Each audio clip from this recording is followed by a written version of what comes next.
Spousal support is the overall category of support for a dependent spouse. And there are two kinds of spousal support. There's post-separation support. And post-separation support is from the time you separate until you divorce. It's a temporary kind of spousal support. And if it's in writing between the parties, either by a court order or by a separation agreement, then you have all the tax ramifications with post-separation support. Post-separation support is income to the dependent spouse and a tax deduction to the supporting spouse. Alimony is a longer-term form of spousal support and usually takes place after the parties have divorced and is for most often a term of years and is paid monthly.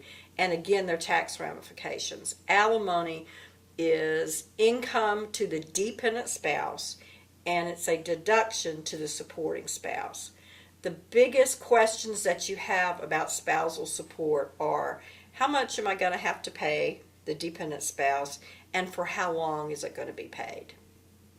If you and your spouse make the same amount of money, then most likely there's not an alimony issue. There has to be a dependent spouse financially. There's no magic number.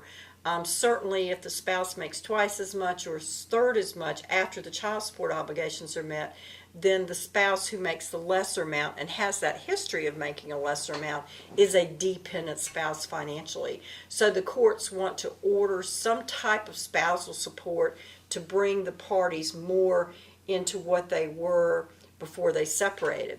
Although it's very important to note that two families cannot exist financially the same way they did when they were together. You're going to have two rents or mortgage payments, two sets of utilities, insurance is going to be divided. So you really don't go back on the same plane, but spousal support is meant to help the dependent spouse live in the same way she or sometimes he was accustomed to living prior to the separation and divorce.